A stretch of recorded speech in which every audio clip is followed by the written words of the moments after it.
Hey everybody, how's it going? In pursuant to your design sheets, I just wanted to do a quick overview of DesignBasics, which is likely a refresher for everybody. But so in this PowerPoint, I am going to cover contrast, repetition, alignment, and proximity, each of which will come with some examples that you are welcome to use as templates for your design sheet. So contrast in visual design, contrast draws readers' attention to key features or information by emphasizing similarity or difference through juxtaposition. These relationships can occur across a variety of forms, but the key forms are color, size, and shape. So when we're talking about color contrast, think again about ways in which you're going to draw audience attention or also diffuse audience attention so that you, as the author of the visual design piece, can move audience attention across the two-dimensional space according to your goals. Remembering that high contrast are colors directly or nearly directly across from one another on the color wheel, and that low contrast are colors closer together. Keeping in mind that good contrast is considerate of color sensitivity. So some people have low contrast sensitivity, and so some color contrast is more accessible than others. This video covers it kind of succinctly, so. Oops. Web accessibility perspectives. Colors with good contrast. There's something about great design that allows it to go practically unnoticed. But it doesn't take much to make things confusing and frustrating. Choosing colors with poor contrast makes navigating, reading, and interacting a real pain. Good design means sufficient contrast between foreground and background colors. That's not just text and images, but links, icons, and buttons. If it's important enough to be seen, then it needs to be clear. And this is essential for people with low contrast sensitivity, which becomes more common as we age. With good colors, websites and applications can be easier to use in more situations, like in different lighting conditions. Web accessibility, essential for some, useful for all. Visit W3.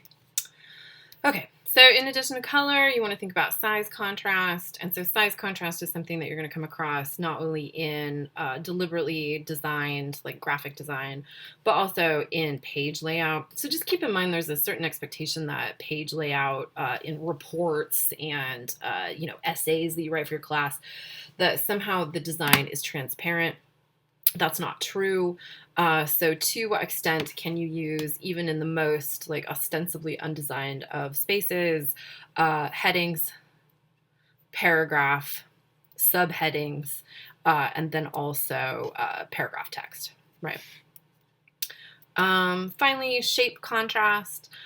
So consider in general, or as you produce these documents, the ways in which different sizes and shapes can both draw attention to reinforce the goal or move audiences' attention across to the next set of data. This chart, I think, is a really helpful example of an efficient use of a lot of different types of design, but also different types of contrast. If you click here, it will take you to the article that has different, not only this graphic, but a couple of others. It's also within the confines of the genre that we're working in, i.e. definition sheets in technical communication. All right, so moving on to repetition. Repetition is key to any successful design. It's the form that gives shape and holds audiences' attention to retain it. Remember also that repetition is key to encouraging audiences to remember the information that you're sharing, and will give audiences a guide to both the categories that the information falls into and signals how fast or how slow. And so this potentially not the best design slide in the world shows you, here's a paragraph that doesn't utilize repetition versus here it is again with the bullet points. That should make it easier to both read, and then again, right, you have like the key term for each of the sentences repeated down the list.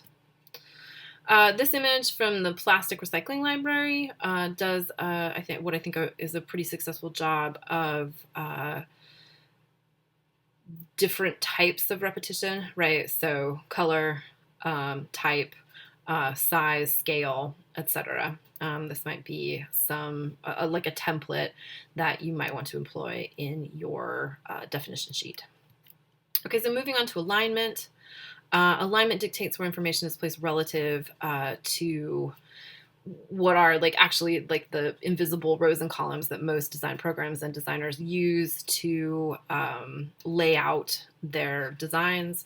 So if you're working in Adobe, if you're working in PowerPoint, etc., you can see how when you move boxes across the design field, they'll snap into alignment according to those rows and columns. But again, right, if you're working in like a Word document, then these are your alignment buttons.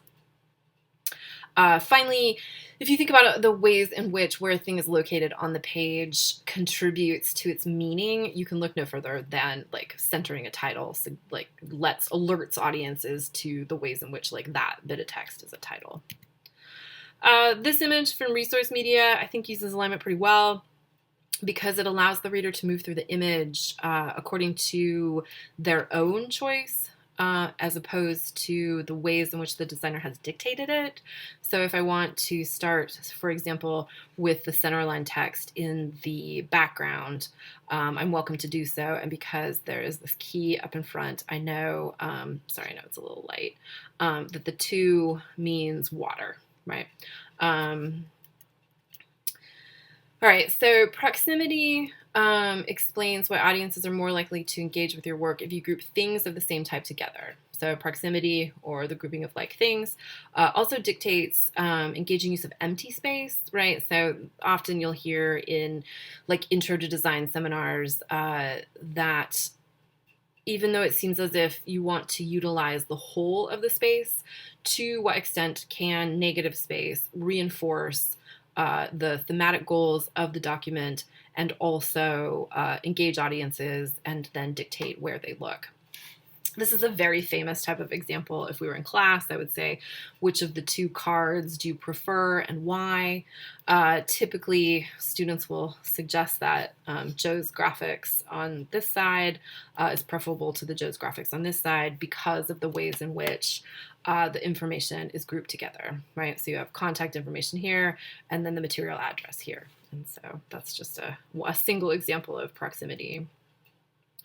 I think that this carbon monoxide poisoning graphic, I guess, is a good example of not only proximity, but also all of the key concepts that we've thought about so far in the presentation. So there's repetition. There is different forms of alignment that allow the graphic to be laid out on the page, and then also information is grouped together with other information. And so if you're looking for more examples of different types of definition sheets, remember that the chapter that we read, not for this week, but the previous week, also has some examples. So here on page, figure 14.5, even though it's a shot of a web page, provides one suggestion where you have the majority of the text on one side, and then even though this maybe is not the best example, but how do you make use of a sidebar? Similarly, here is a double column graphic, also from a glossary entry in National Geographic. And then here's another double column. So double column is pretty typical.